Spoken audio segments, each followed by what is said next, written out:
हाँ, 2024 सेट ए में आया था, सिद्ध कीजिए कि 2k प्लस 11 एक विषम पूर्णांक है जहाँ k एक पूर्णांक है। ठीक है, अब सिद्ध करते हैं कि 2k प्लस 11 एक विषम पूर्णांक है। माना कि k एक पूर्णांक है। ठीक, माना k एक पूर्णांक है, यहाँ प्रश्न में दिया है, तो माना कि k एक पूर्णांक है। अब हम जानते हैं कि एक सम पूर्णांक को 2n के रूप में लिखा जा सकता है, जहाँ n क्या है, पूर्णांक है। और विषम पूर्णांक को 2n प्लस 1 के रूप में लिखा जा सकता है, जहाँ n क्या है, पूर्णांक है।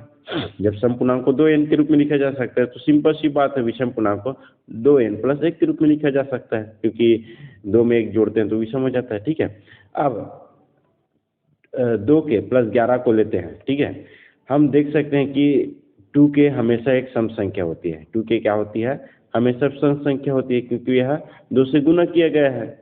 11 एक विषम संख्या है। 11 एक क्या है, विषम संख्या है। एक सम संख्या और एक विषम संख्या का योग हमेशा क्या होता है, एक विषम संख्या होता है। अतः यह सिद्ध होता है कि 2k प्लस 11 एक क्या है, विषम संख्या है। इसको सरल शब्दों में समझते हैं। सरल शब्दों में सरल शब्दों में देखो यार, रुको यार, पेन अपना ये रुको रुको रुको रुको रुको रुको सिंपल शब्दों, सरल शब्दों में हम लिख सकते हैं 2k हमेशा एक सम संख्या होगी। ठीक है, 2k हमेशा एक सम संख्या होगी।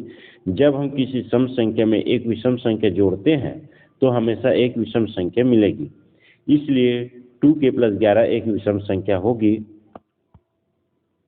यह सिद्ध करता है कि 2k 11 एक विषम पूर्णांक है। तो ये 3 नंबर का प्रश्न आता है दोस्तों, तो इसको सिंपल शब्दों में इस प्रकार से लिख लेना और तीनों का अर्जित कर लेना। ठीक है, अगर आप मेरे चैनल पे नए हो तो चैनल को सब्सक्राइब कर लेना, क्योंकि आपको 2020 से 2024 तक जो भी प्रश्न आया है उसका आपको हल इस चैनल पे मिलेगा। धन्यवाद।